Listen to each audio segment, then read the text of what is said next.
Hi there, I'm back, and I was just talking about in my last video how you know, I've been mentioning that I go into visionary state, and that's where I was introduced to Bill Leeb before I should have had any way to know who he was. So I was like 6 years old, 1982, had this visionary slip where I thought I was introduced to Bill Leeb at the age of 8. Like I would have been 6, he would have been 8. And at the time I couldn't really tell I was in visionary state, so I always remembered this as a regular person. I got older and kind of found out, like it was a vision, and he doesn't remember the same thing I do. So I kind of had to learn all this the hard way. So it's kind of something in itself has brought hardship on me, because when you look at it, I thought, well, maybe this is happening to help me cope. Maybe that's what it was about. But then when you get up to like when I was in my mid 20s or so, around 98, 99, all that, and then right around that area, it kind of brought some hardship to me for um, trying to come and meet Billy. But I honestly thought I knew enough, or had what it took, that I could like try to join his band. So I'd written to him before that, and then I wanted to come and talk to him. And so like I really thought I should tell him a little bit about myself, and I thought, I mean, really, I mean, I thought I was good enough that I could probably join Frontline Assembly. So that's how delusional I was when I was 23 years old. But I say that in jest. But who knows? I mean, it's really something that could have happened. Like if like let's say me and him hit it off or whatever. He just liked me and liked my vibe or whatever. I could have joined his band. But it just wasn't the right time. And in hindsight, that's okay now. I felt bad about it for a long time, but that's okay now. And but anyways, just because I didn't have luck with Bill Leeb, it kind of made me feel like, well, what the hell is this about anyways?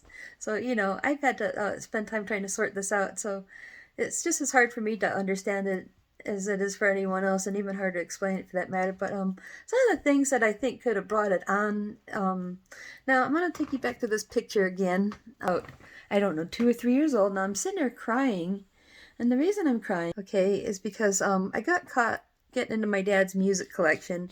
The reason I was getting into the music is because I was already interested in it. I think I knew I liked his music, and but the thing is he got really, really angry, and he grabbed me by my upper arms and he picked me up and he shook me, and my head was kind of flopping, and he was yelling in my face, "Don't you ever do that again!" Blah blah blah, and it was so scary, like being shaken like that. Now, what you gotta understand, this is one of my earliest memories in my entire life. This is like right when I'm starting to be able to remember my early childhood, and I got in big trouble. And it's like just one of the first things I remember. And I hate to say it, but because of that, I grew up being afraid of my dad. He had a really bad temper. He's always been a very scary and intimidating person. Like, he can be fun, he's interesting, he's kind of got a good side, and I see the good in him and everything. But for whatever reason, he's just got that really bad temper. Like I said, he's had a rough upbringing.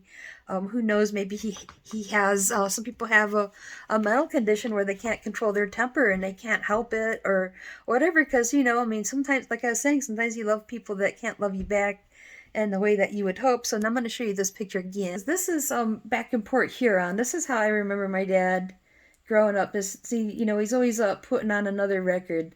Like, if we were going someplace, we like fucking had to listen to one more song first, okay? Yeah, so my dad had a bad case of the one more song syndrome. Very enthusiastic about his music.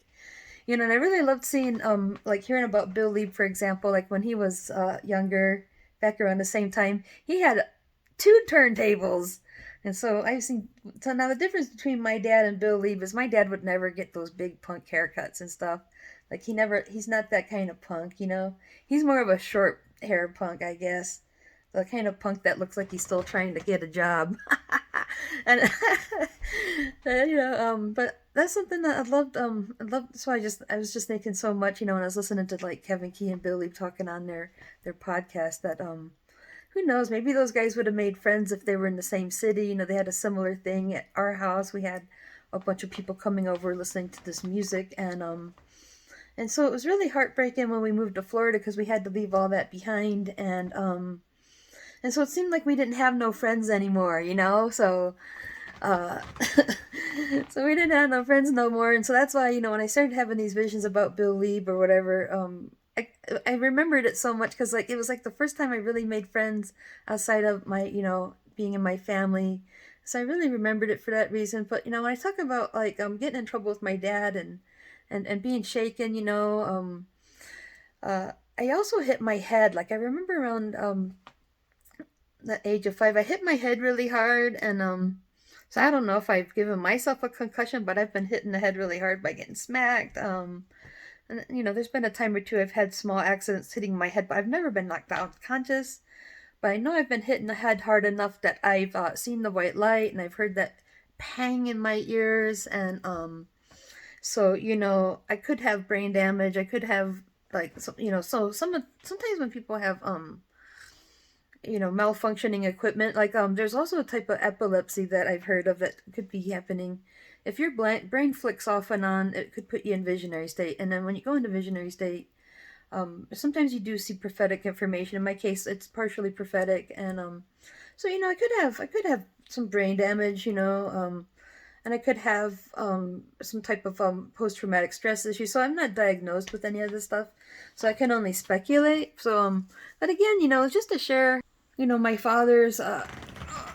That's what my dad's wall of sound looked like. I was having a little fun with some ace bandage, and I put that on my head, and I came out in the living room, and he thought it was really funny. So I was about maybe 17, 18. And so that's just part of my dad's music collection.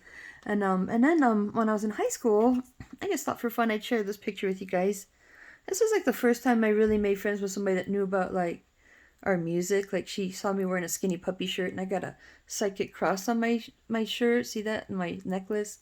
And before I started connecting with Bill Leeb and all that, I also like to get the undercut. I saw that style of hair, and I thought that was really cool. And now this one, I just can't help thinking I gotta share this with you. My dad's Sharp Pay. See that wrinkly forehead? Now look at the clothes. I think my dad looks really good. Now Bill Leeb tends to wear clothing like that, so I think sometimes I see Bill Leeb reminds me a little bit of my dad when he wears clothing like that. How do you like my dolls? That's I had to share that as well. I used to watch those guys both. I know you are, but what am I? I'm Pee Wee Herman. There we have it. Now this probably my early 20s. I'm thinking around 98 or 99. I went to pay my dad a visit, and again I was saying sometimes you love the artist that you see a little bit of yourself, and so saying I kind of think I see a little bit of Bill Leeb is probably the closest thing we can find to my father for several reasons. And then I'm kind of like his little buddy Reese Fulber. Like I think me and Reese Fulber are different people, but when you just look at the contrast there, that there's the younger person. I'm like, he's like the old school industrial. I'm like the one's second generation. I feel like I'm learning it from the old guys, like kind of, So yeah, I guess if I was growing up with Reese Fulber, maybe I would learn my way around the studio too. So I think I like to think I'm the next best thing to Reese Fulber. Now me and him are two totally different guys, but I joke around about. I kind of feel like if I wish he would have been my older brother.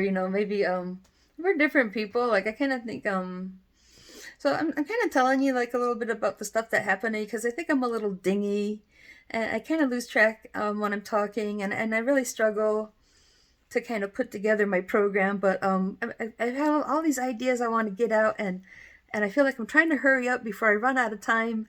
Anyways, yeah. So there's a couple of different things going on here.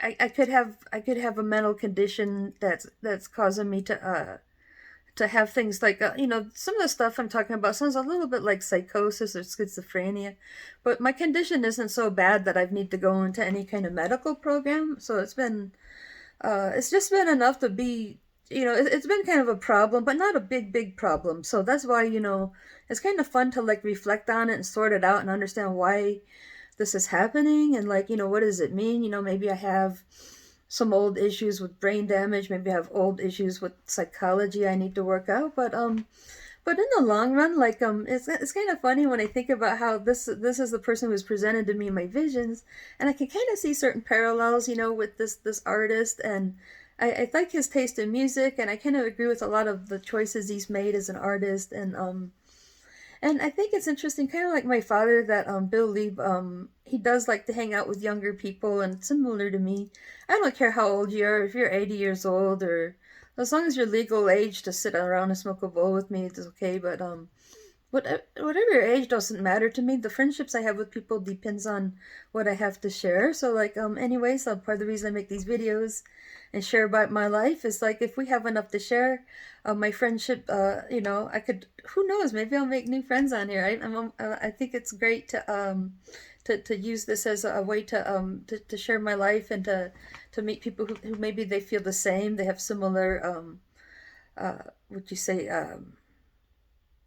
I'm looking for the right word for it, man. Sentiment. So I have a great deal of sentiment for the industrial music community, and maybe in some of the way that it's playing out is I'm kind of being drawn back in. So like I'm not able to start my project right away, but I've been just sort of reflecting and thinking about how this always been part of my life, and somehow it's always been a part of my vision to contribute to this music world, and for some reason it's this fucker right here, man.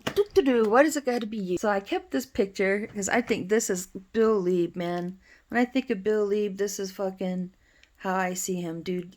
Undercut, fucking yelling or growling or some shit. I like to let Bill Leeb just sort of be my living reminder to stay interested in music and keep fighting, because I think it's all to do with spiritual survival. Like, I'm a martial artist and I study martial arts because I don't want to let people inflict violence on me. But I'm not a violent person, but at the same time, you gotta learn how to fight and you gotta find your inner strength.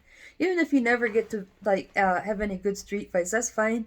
But when you find your inner strength, there's so many other little battles in life that we're still facing. And so who knows? Maybe all this stuff ties in with my personal life, and so who knows?